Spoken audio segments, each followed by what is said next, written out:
अस्सलाम वालेकुम।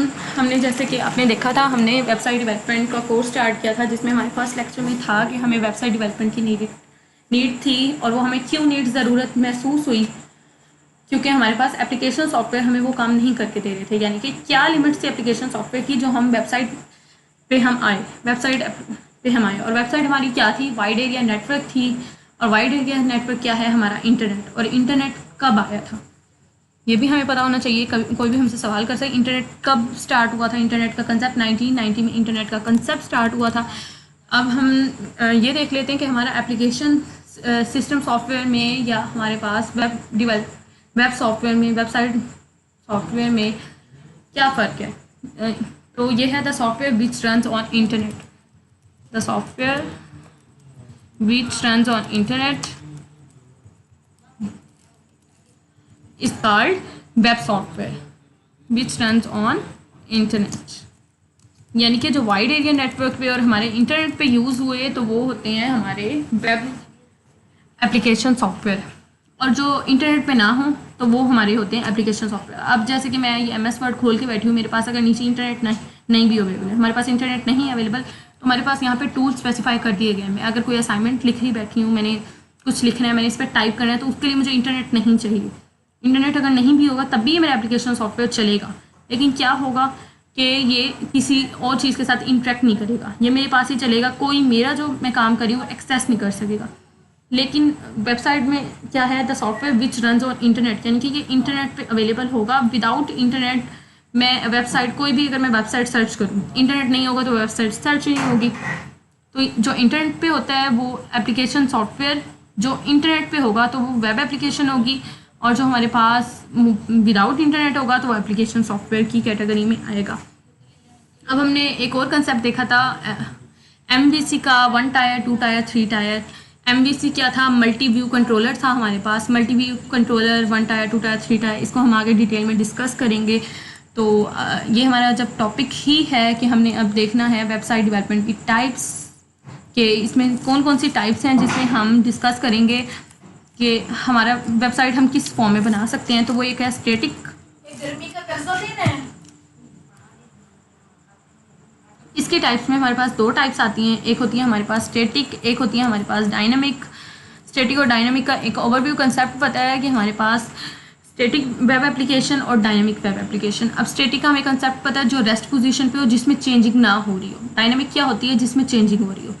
अब स्टैटिक में हमारे पास कौन सी आ जाती है, स्टैटिक हमारा मेन कंसेप्ट है, क्योंकि अगर हमने कोई वेबसाइट डायनामिक बनानी है तो पहले हम उसे स्टैटिक बनाते हैं। स्टैटिक बनाने के बाद उसके अंदर फिर हम उसे डायनामिक बनाते हैं, कुछ स्पेसिफिकेशंस ऐड करके। यानी कि जो भी वेबसाइट बनेगी पहले क्या बनेगी, स्टैटिक। अगर वो स्टैटिक है तो स्टैटिक बनेगी, डायनामिक है तो डायनामिक बनेगी। तो मेन हमारा क्या चीज़ है, फोकस स्टैटिक पे होना चाहिए। अब स्टैटिक हमने देख लेते हैं कि हमारे पास स्टैटिक क्या होता है। स्टैटिक हमारे पास वो होती है जिसमें हमारी डाटा इंट्रैक्शन नहीं होती, नो डाटा इंट्रैक्शन। लेकिन हमारे पास डायनामिक क्या होती है, जिसमें हमारी होती है डाटा इंट्रैक्शन। अब ये हम किस तरह स्पेसिफाई करेंगे कि हमारी डायनामिक और स्टैटिक कौन सी है। यानी कि अगर हमें कह देंगे वेबसाइट है, बताएंगे डायनामिक है या स्टैटिक है, तो फिर हमने किस तरह स्पेसिफाई करना है, उसके डाटा इंट्रैक्शन को देख के। अब डाटा इंट्रैक्शन के बारे में अगर हम डिस्कस करें, यानी कि अगर मैं कोई वेबसाइट खोल रही हूँ और उसके ऊपर मैं एक स्कूल की वेबसाइट ले लेती हूँ। अब मेरे पास एक स्कूल की वेबसाइट है, आगे उन्होंने कह दिया यहाँ पे, मतलब अबाउट अस में लिख दिया स्कूल के बारे में। उसके बाद स्कूल की सारी डिटेल्स लिख दी कि यहाँ से यहाँ तक क्लासेस अवेलेबल हैं, ये टीचर्स हैं, टीचर्स की क्वालिफिकेशंस ये है, इसने MS किया हुआ है, इसने PhD किया हुआ है, गोल्ड मेडलिस्ट है। उसके बाद इस क्लास की इतनी फ़ी है, इस क्लास की इतनी फ़ी है, और स्कूल के बारे में पिक्चर्स इंसर्ट कर दी और एड्रेस शो करा दिया। अभी कौन सी वेबसाइट होगी हमारे पास, स्टैटिक होगी। यानी कि अब हम क्या करें, इसमें कोई प्रोग्राम परफॉर्म नहीं हो रहा, हम उसमें कोई लॉगिन नहीं करें, हम उसमें कोई डाटा इंसर्ट नहीं करें। जिसमें हम कोई डाटा इंसर्ट नहीं करते, यानी कि डाटा से रिलेटेड ताल्लुक़ नहीं होता उसमें, तो वो हमारी होती है स्टैटिक। यानी कि उसमें कोई प्रोग्राम्स परफॉर्म नहीं हो रहे होते, कोई प्रोग्राम नहीं हो रहा था परफॉर्म। अब जैसे कि अगर हम कोई वेबसाइट खोलते हैं, जैसे कोई भी हम वेबसाइट खोलें, हम उसे लॉगिन करते हैं, हम उसमें डाटा लिखते हैं, नेम ये वो, तो वो हम स्टैटिक में नहीं लिख सकते, क्योंकि वो रेस्ट पोजीशन में है। जो कंटेंट उसमें ऑलरेडी अवेलेबल है तो वही कंटेंट रहेंगे, उसमें चेंजिंग नहीं होगी।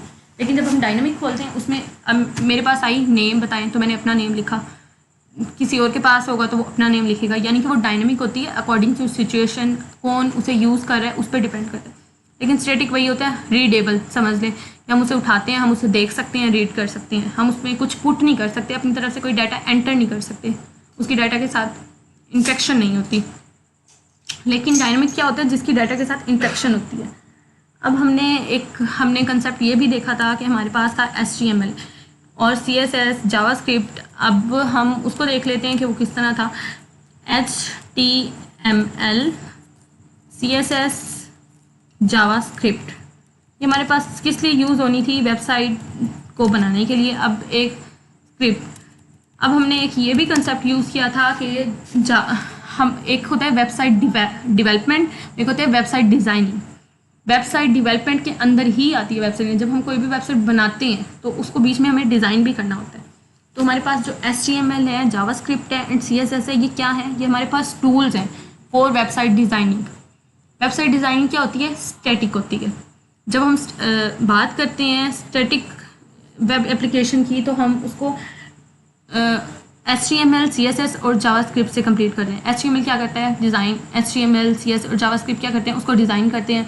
उसमें हमारी रिटन फॉर्म आ जाती है, उसमें पिक्चर्स इंसर्ट कर देते हैं, वीडियो इंसर्ट कर देते हैं, यानी कि उस वेबसाइट में जो डाटा पड़ा होता है वो ऑलरेडी उसके अंदर अवेलेबल होता है, उसमें हम कोई डाटा नहीं पुट कर सकते। स्टैटिक में क्या होता है, नो डाटा इंटरेक्शन, यानी कि डाटाबेस के साथ हमारा कोई ताल्लुक नहीं होता, क्योंकि वो बैकएंड पे हमें कोई नहीं डिस्प्ले कराता। डाटाबेस के साथ हमारा कोई ताल्लुक नहीं होता। HTML CSS और जावास्क्रिप्ट क्या करते हैं, यानी कि उसको डिज़ाइन करके, एक वेबसाइट को डिज़ाइन करके बस हमें डिस्प्ले करवा देते हैं, डाटा इंटरेक्शन नहीं करते। तो हमारे पास स्टैटिक की बात आती है तो हमारे पास ये चीज़ें यूज़ होती हैं। लेकिन सबसे पहले जो भी वेबसाइट बनती है वो बनती स्टैटिक ही है। HTML CSS और जावास्क्रिप्ट से बनके स्टैटिक बन जाती है। जो हमें स्टैटिक चाहिए वो उसको हम स्टैटिक रखते हैं। लेकिन अगर कोई हमें डायनेमिक चाहिए तो हम स्टैटिक में क्या करेंगे, हम स्टैटिक के अंदर एक कंसेप्ट प्लस कर देते हैं। इन सब चीज़ों के साथ HTML CSS और जावास्क्रिप्ट के साथ हम क्या ऐड कर देते हैं, एक लैंग्वेज यूज़ कर देते हैं। और वो लैंग्वेज जो भी उस टाइम मार्केट, अब हमारे पास जो लैंग्वेजेस यूज़ हो रही हैं HTML CSS और जावास्क्रिप्ट जब हमने यूज़ की तो हमारे पास एक स्टैटिक वेबसाइट बन गई। अब उस स्टैटिक वेबसाइट को हमने कन्वर्ट करना है डायनामिक में। अब जब डायनामिक में कन्वर्ट करना है तो हमने उसके साथ एक लैंग्वेज यूज़ करनी है। तो जो लैंग्वेज होती है उस लैंग्वेज को कहते हैं प्लेटफॉर्म इंडिपेंडेंट लैंग्वेज, यानी कि जो भी लैंग्वेज इसके साथ मर्ज करके उसको डायनामिक बनाने में हेल्प करेगी उस लैंग्वेज को क्या कहेंगे हम, प्लेटफॉर्म इंडिपेंडेंट लैंग्वेज। और इसमें काफ़ी सारी लैंग्वेजेस आ जाती हैं, जिसमें जावा आ जाती है, पाइथन आ जाती है, .NET आ जाती है। इसके अलावा मार्केट में मेजरली और भी बहुत सी लैंग्वेज हैं, बट ये मोस्टली यूज़ होने वाली लैंग्वेजेस हैं। तो हमने ये कंसेप्ट पता लग गया। अच्छा, अब ये चीज़ है कि अब प्रॉब्लम हमारे पास ये आ जाता है कि पाइथन का चलो ठीक है हमने लैंग्वेज यूज़ की, लेकिन स्टैटिक के लिए हमने HTML यूज़ की, HTML CSS और ये जावास्क्रिप्ट।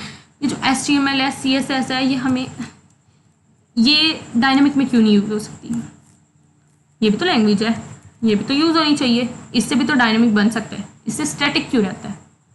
और ये क्योंकि जो HTML है हमारे पास, ये हमें उसका आउटपुट नहीं देती, ये हमें कंपाइलेशन नहीं देती। अब एक प्रॉब्लम है कि जब कंपाइलेशन नहीं देती तो हम ये यूज़ क्यों करते हैं, सिर्फ डिज़ाइनिंग के लिए। और अगर ये कंपाइल होती ही नहीं है तो ये परफॉर्म कैसे करती है टास्क अपना, क्योंकि जब भी हम कोई चीज़ परफॉर्म करते हैं उसका एंड रिजल्ट शो होता है कंपाइलेशन के बाद। कोई चीज़ कंपाइल ही नहीं हो रही तो उस पर जो हम काम कर रहे हैं वो हमें डिस्प्ले कैसे हो रहा है। अगर स्टैटिक वेबसाइट बन रही है HTML से तो फिर वो किस तरह बन रही है, HTML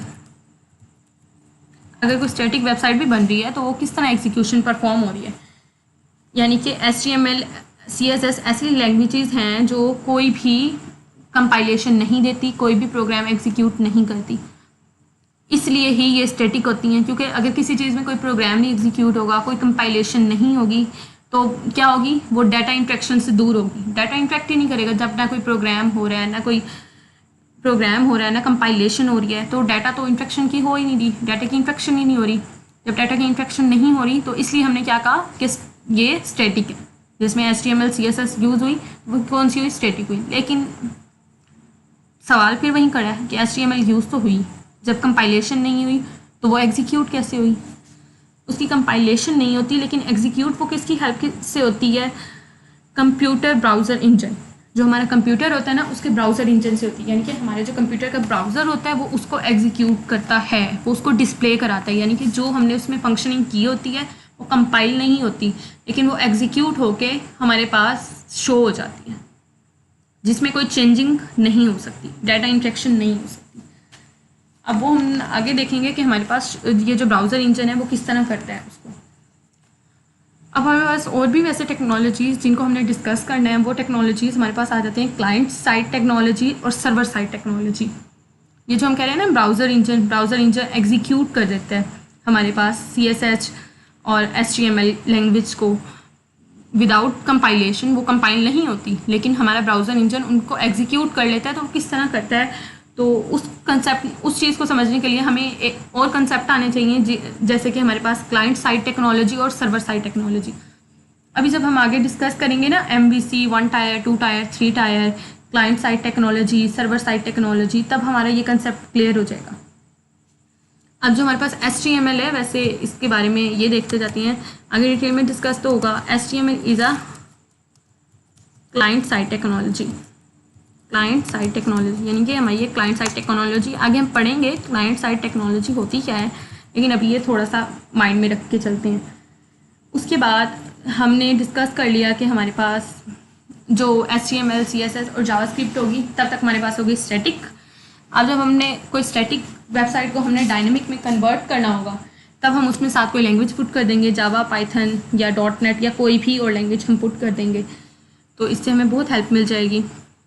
अब नेक्स्ट हमारे पास थोड़ा सा हमें और भी मिल गया कि हमें पता लग गया कि डायनेमिक कौन सी होती है, स्टैटिक कौन सी होती है। सबसे पहले हमें स्टैटिक बनानी पड़ती है, स्टैटिक में डाटा इंट्रैक्शन नहीं होती। जब हमारे पास स्टैटिक बन जाती है तभी हम किसी वेबसाइट को स्टैटिक से डायनेमिक में लेके जा सकते हैं, कोई भी लैंग्वेज यूज़ करके।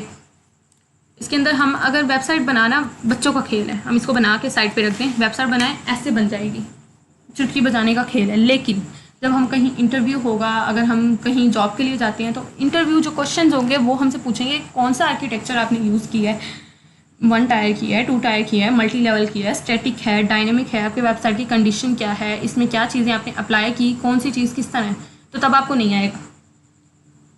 क्योंकि जब आप बना रहे हो ना, ये नहीं है कि आपको एक चीज़ अप्लाई करनी है, लेकिन आपको पता हो जो मैंने अप्लाई किया वो किस तरह किया अप्लाई, ये भी पता होना चाहिए, कंसेप्ट क्लियर होने चाहिए।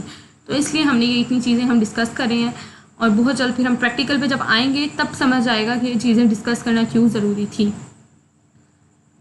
थैंक यू, अल्लाह हाफिज़। इंशाल्लाह नेक्स्ट वीडियो में मिलते हैं, जिसमें हम आगे MVS देखेंगे, MVC देखेंगे, मॉडल व्यू कंट्रोलर का देखेंगे, MVC model view controller, first 1 tier 2 tier 3 tyre, client side technology, server side technology and ETC extras.